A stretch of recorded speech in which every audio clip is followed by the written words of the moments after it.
Hi, welcome to Your Great Journey. Each week, we offer you brief tips, techniques, and insights to help you move in positive directions and master big change. For more information, please visit yourgreatjourney.com. Your Great Journey is brought to you by audiobook publisher Wetware Media. Wetware Media publishes a wide variety of personal transformation audiobooks available from any major online audiobook retailer. For more information, please visit wetwaremedia.com. That's wetwaremedia.com. Today we're sharing an excerpt from the audiobook, The Fear of Flying Workbook, written by clinical psychologist Dr. David Carbonell. This audiobook teaches how to work constructively with your brain. It leads listeners step by step with proven techniques that finally make it possible to conquer their fear of flying. In this episode, Dr. Carbonell shares advice that applies to any type of fear. He discusses 2 common assumptions about fear, along with some helpful information about how the brain works, particularly the amygdala, which is responsible for the fight or flight response. He'll also explain the science behind retraining the amygdala to reduce fear and anxiety. 2 key assumptions about fear. There are 2 common assumptions people make that give this fearful pattern its power. 1. If I'm afraid, then I'm in danger. If this were always true, the anxiety and panic you feel before a flight would be a bad sign indeed. However, it's quite common and ordinary to feel fear in situations that are ordinarily safe. It's even common to feel afraid when you know quite well that you are safe. To see how you can feel afraid even if you know there's no danger, look no further than scary books and movies. Millions of people around the globe regularly read and watch them and feel afraid, despite knowing that the stories are fiction and the events they depict are not actually occurring. There are a number of interesting points about the scary amusement industry, but to me, the most interesting fact is that it works. Humans are able to feel fear after simply looking at scary pictures or reading words. If we didn't have that capacity, Stephen King would be writing for Good Housekeeping. To feel afraid, we only need the expectation or anticipation of danger, even if it only comes from a fictional movie or story, or from a phobia. A phobia is very much like your own private scary movie in your mind. So, fear doesn't always signal danger. It's easy and common to become afraid even when you know you're not in danger. 2. I should be able to talk myself out of this fear. Here's a sentiment I have heard from fearful flyers time and again. I know better, but it doesn't help. Have you ever struggled with that thought? It's frustrating. You can recognize the fears are exaggerated and disproportionate, but knowing this doesn't help you become unafraid. In fact, fearful flyers often tell me that the harder they try to feel calm, the worse the fear gets. The fact that most fearful flyers used to fly without fear lends strength to this belief, because it doesn't make sense to most people that they're now afraid of something they used to do so easily.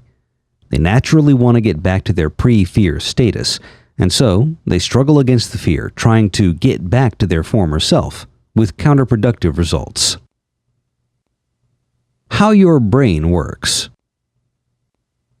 This problem usually arises because you have some unfair and unrealistic expectations of yourself and your brain. Let me explain. Most of us, when we think about our brains, think of the part that creates conscious thought. It's called the cerebral cortex. When you're reminding yourself to pick up milk, memorizing facts for an exam, or fuming about an insulting comment you heard recently, that's your cerebral cortex at work. It's the part of the brain that allows you to think and talk to yourself and imagine what will happen in the future. But it's only one of many parts of the brain, and most of those parts operate outside of our conscious awareness. One of those parts is largely responsible for strong emotional responses, and particularly for fight or flight responses. It's called the amygdala. If you're crossing the street and find yourself jumping back onto the sidewalk as a bus lurches your way, even before you consciously knew the bus was approaching, that's your amygdala at work. It'll help for you to know a few things about how the amygdala works. The amygdala. Your amygdala gets pictures and sounds from the outside world before they reach any other part of your brain. It has fast, direct connections to your auditory and optic nerves, which bring information to the amygdala before it reaches the conscious, thinking part of your brain. That's because your amygdala is in charge of responding to threats, and that job has to be done as quickly as possible to ensure your survival. Your amygdala learns by creating simple associations like dog and bad. It doesn't engage in complex thought like the cerebral cortex does, it just forms associations. These associations get stored in memory. You can think of these memories as little grooves etched into the brain's surface, much like music that has been etched into records, prior to the advent of digital recordings.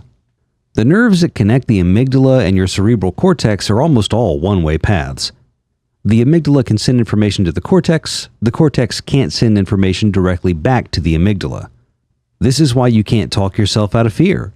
The amygdala isn't listening. It won't take your calls. And it's a good thing the amygdala isn't listening because it needs to operate as quickly as possible in the face of a possible emergency. Relative to the amygdala, the cerebral cortex is slow, much too slow for dealing with sudden emergencies. The amygdala doesn't have time to listen to the much slower operations of the cerebral cortex. Imagine the internal dialogue of your cerebral cortex when it sees something resembling a wolf. It's like a committee of old guys. Hey, was that a wolf or a dog? I remember one time I saw an animal that looked like a half wolf, half bear. It was in Vietnam, 1971, and chomp. That's too slow for emergencies. There are two kinds of errors we can make. Type 1 errors are called false positives, when we think something is present when it's not.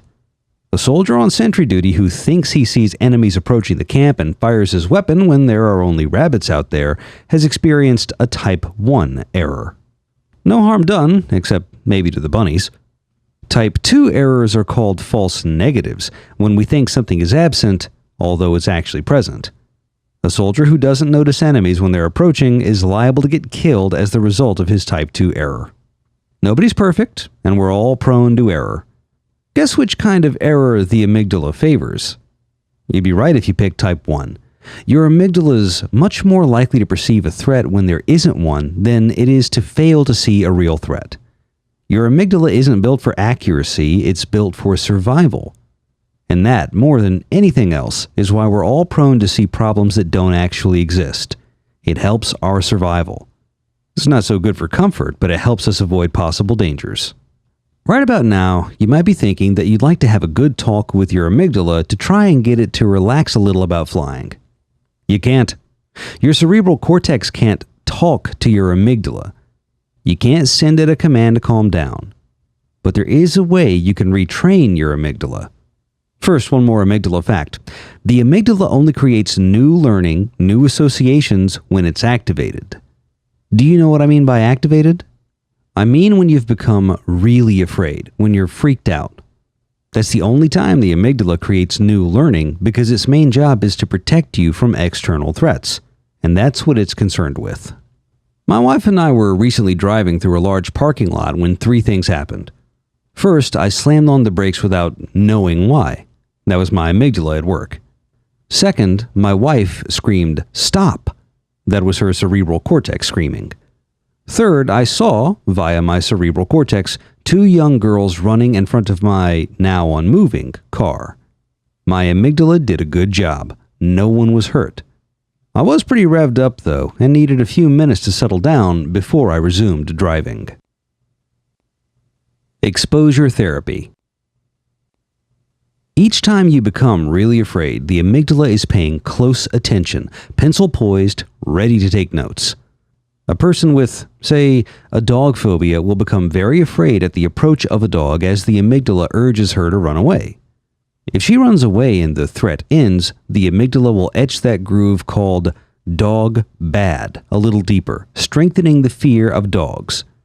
However, if she hangs out with the dog even while feeling afraid and gives the fear a chance to peak and pass, the amygdala will then etch a new groove, dog okay. She still has the dog bad groove in her brain, and that's still bigger and deeper than dog okay, so it will still be the dominant response to the appearance of a dog. But if she systematically practices spending time with dogs without fleeing, the amygdala will dig the dog okay groove deeper and deeper, and it will, over time, become the new dominant response to the appearance of a dog. This is the science behind exposure therapy. A dog phobic can use this method to lose her fear of dogs, and you can use it to lose your fear of flying. It's not about getting smarter or tougher or braver. It's about retraining your amygdala while respecting its role in the management of fight or flight responses. Thanks for listening to this excerpt from the audiobook, The Fear of Flying Workbook. You can purchase the complete audiobook from any major online audiobook retailer. If you'd like more information, please visit yourgreatjourney.com. Please be sure to subscribe to the show so you don't miss an episode. And if you like the show, please rate it and review it. And please share it with friends who might also enjoy it. Thanks for listening. Have a great week. Your Great Journey is brought to you by audiobook publisher Wetware Media. Wetware Media publishes a wide variety of personal transformation audiobooks available from any major online audiobook retailer. For more information, please visit wetwaremedia.com. That's WETWAREMEDIA.com.